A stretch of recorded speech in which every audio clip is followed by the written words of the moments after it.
राऊत साहेब, काल नागपूरमध्ये मुख्यमंत्री देवेंद्र फडणवीस यांनी झेनझींशी संवाद साधला. त्यांचं असं म्हणणं आहे की महिला बिलाची अंमलबजावणी न करणारे राहुल गांधी आणि त्यांचा पक्ष हा दुटप्पी आहे.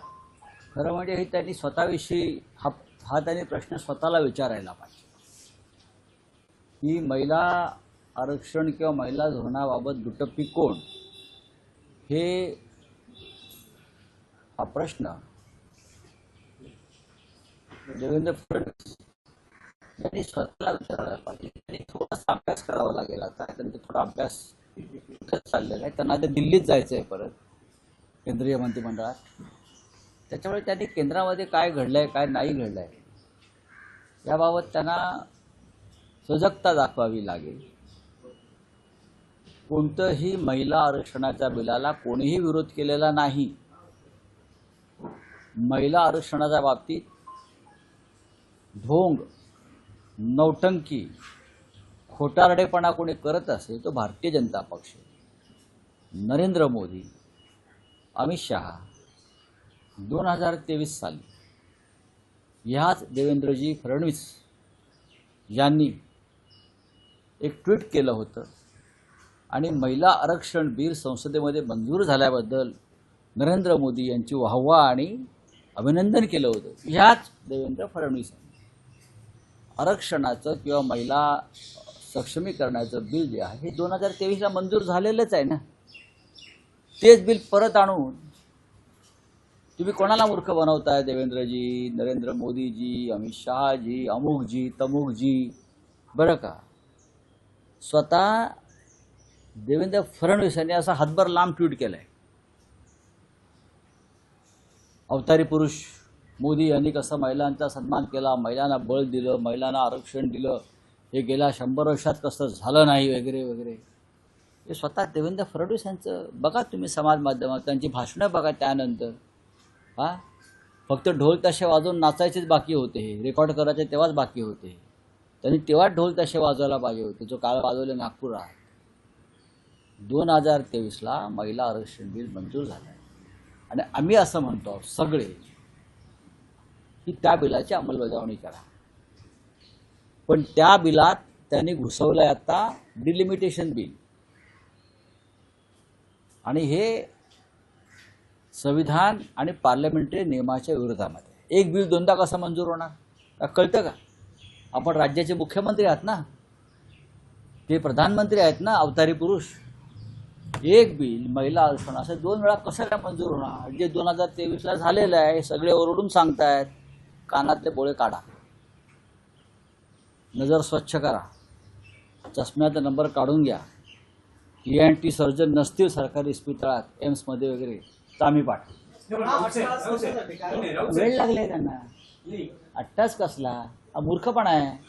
खोटं बोलायचं. खोटं का बोलतायत? यांना काय गरज आहे खोटं बोलण्याची? 2023ला महिला आरक्षण मंजूर झालं. आपण सगळ्यांनी त्याच्यावरती हे केलं आहे. देवेंद्र फडणवीसांचा हातभर असं ट्विट आहे, हातभर एवढं लांब आहे, एवढा आहे एवढं ट्विट. आणि त्यांनी मोदींचं ते काय कौतुक केलं आहे. म्हणजे जो काय त्यांनी शब्द भांडार उधळला त्याच्यामध्ये, अलंकार उधळलेले आहेत मोदींवर. म्हणजे मोदींसारखे मोदीच, सर्व काही मोदीच, स्त्रीही मोदी, पुरुषही मोदीच, बरं का, सगळ्यांचे तारणहार मोदीच. अशा पद्धतीचं ते ट्विट आहे. हे मोदींशिवाय कोणी करूच शकत नाही वगैरे असं असं. मग आता काय तुम्हाला काय असं काय नवीन काय झालं का मेंदूमध्ये बदल? तुमच्या अंतर्मनामध्ये काही यंत्रणा नवीन आली आहे का मेंदूला आदेश देणारी?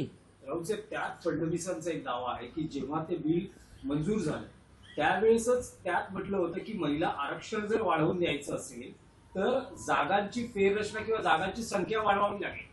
हा मुद्दा विरोधी पक्षालाही माहिती आहे. विरोधी पक्ष वेळा बनून पेढा खातोय. मग ठीक आहे, पेढे तुम्हीच वाटताय ना. काल नागपूरला पेढे कोण वाटत होते? नागपूरला हेच पेढे वाटत होते सगळ्यांना. हेच वेडे आणि हेच पेढे वाटतायत. असं काही नाहीये, ते खोटं बोलतात.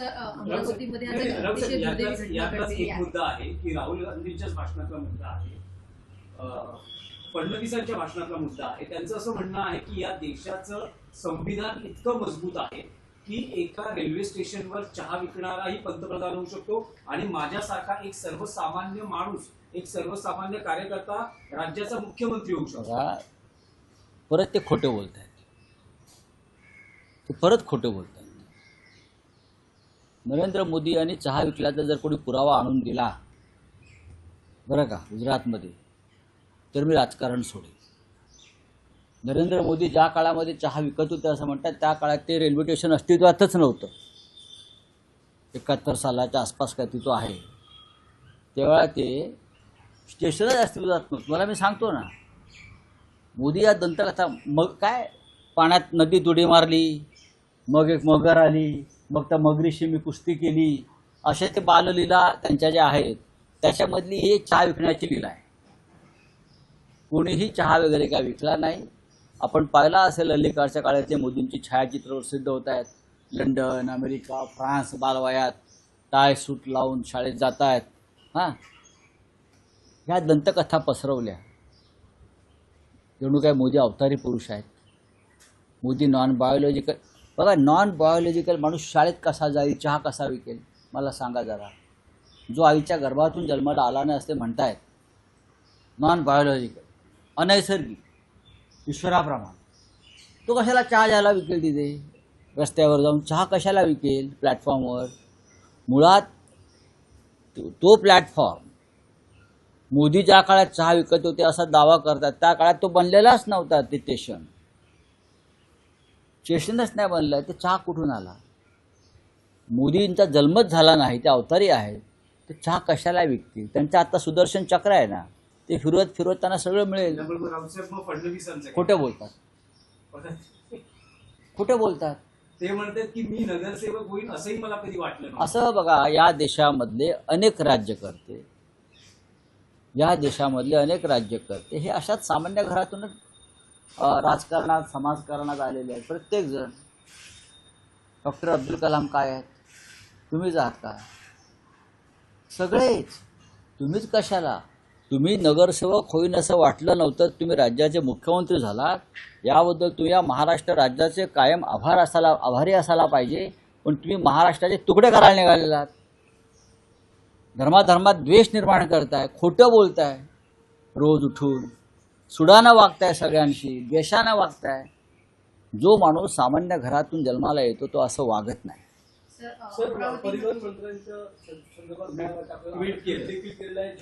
हा अत्यंत महत्त्वाचा विषय आहे, जो तुम्ही सगळ्यात आधी विचारायला पाहिजे होता.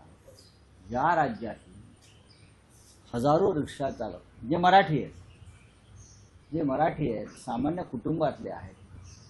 देवेंद्रजी म्हणतात तितके सामान्य नाहीत, हे अतिसामान्य. तर ह्या सामान्य लोकांना नगरसेवक होता येणार नाही, आमदार होता येणार नाही, मुख्यमंत्री होता येणार नाही. ते रिक्षा चालवतात आणि पोट भरतात. अशिक्षित आहेत, बहुसंख्य सुशिक्षित आहेत. मी आत्ता नाशिक दौऱ्यावर होतो, त्याच्या आधी इतर काही शहरात गेलो, तेव्हा जे रॅपिडो बाईक नावाचा ॲप आणि जो का प्रकार आलेला आहे बरं का, बाईक रिक्षा, त्याच्यामुळे या हजारो रिक्षा चालकांचं रोजीरोटी संकटात आली आहे. मराठीच आहेत ना.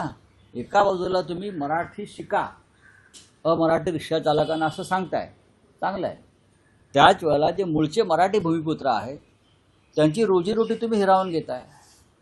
मी प्रताप सरनाईक जे परिवहन मंत्री आहेत त्यांना आज पत्र लिहिलेलं आहे आणि त्यांना सांगितलं आहे हे शिष्टमंडळ त्यांना भेटू इच्छित आहे, त्यांना भेट मिळत नाही.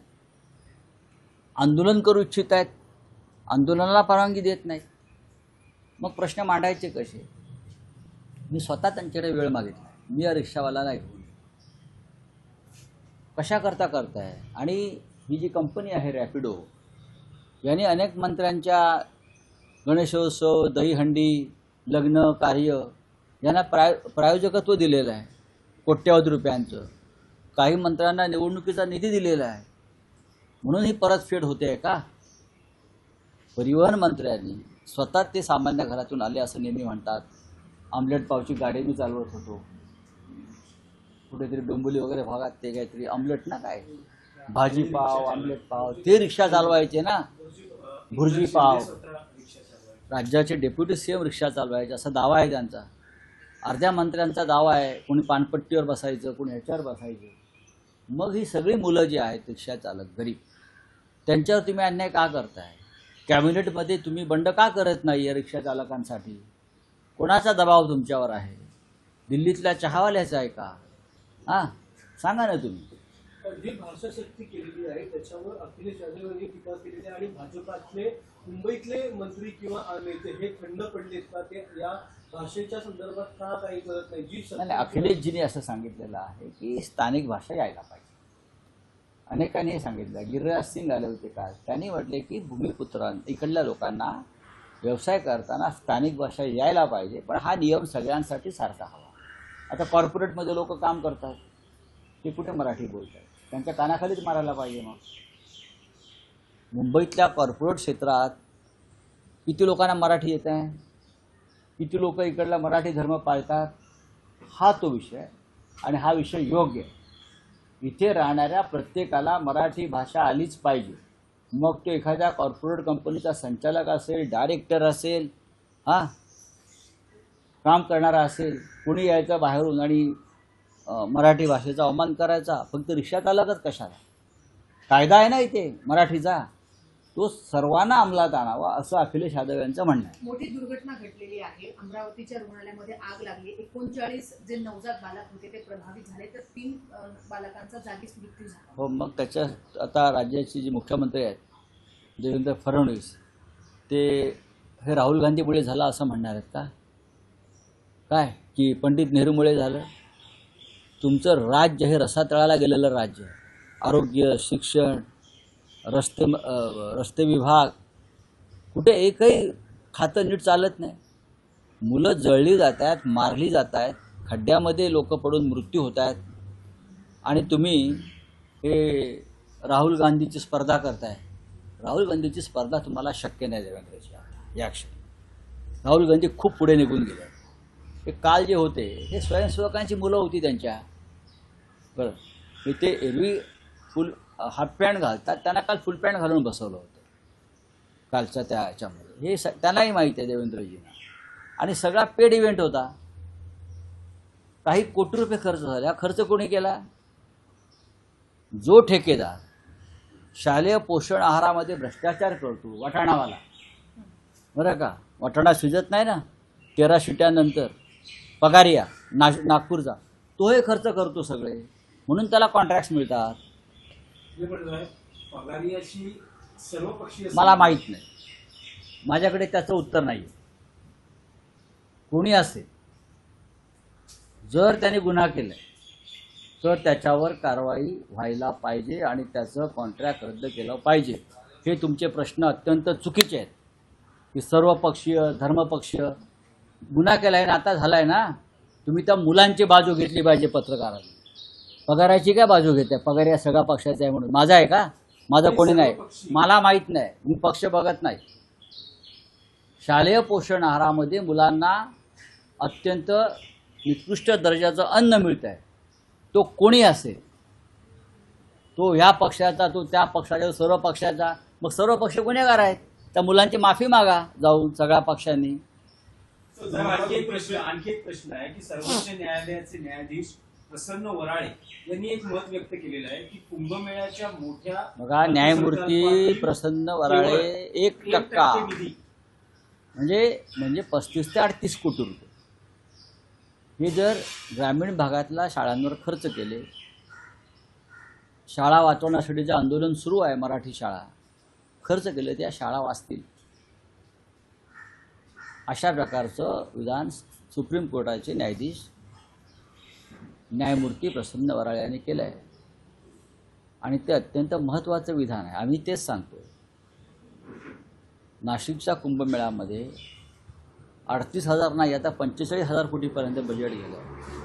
त्यातले फक्त 10 ते 15,000 कोटीच खर्च होणार आहे फार तर. बाकीचे सगळे ठेकेदारांच्या माध्यमातून मंत्र्यांच्या, कुंभमेळा मंत्र्यांच्या, चंपतरायच्या खिशात जाणार आहे सगळ्यांच्या. हे मी उदाहरण दिलं आहे तुम्हाला. एकाच दिवशी 27 कोटी रुपये मंत्र्यांच्या जावयाच्या खिशात गेले फक्त दलालीमध्ये. या कंपनीला कॉन्ट्रॅक्ट दिलं 76,000ला, तिथून खाली दुसऱ्या कंपनीला तेच कॉन्ट्रॅक्ट दिलं 55,000ला, एकदम खाली आलं 35,000 कोटीला. यातली जी दलाली आहे 27 कोटी रुपये, ते चंपतरायच्या जावयाच्या खिशात गेले 27 कोटी रुपये चौधरीमुळे. हे सांगितलं आहे ना. हे जर शाळांना खर्च केले, शाळांवर न्यायमूर्ती वराळे म्हणतात त्याप्रमाणे, पण याला न्यायालय जबाबदार आहे की भ्रष्टाचाराच्या प्रकरणावरती निकालच लागत नाहीत.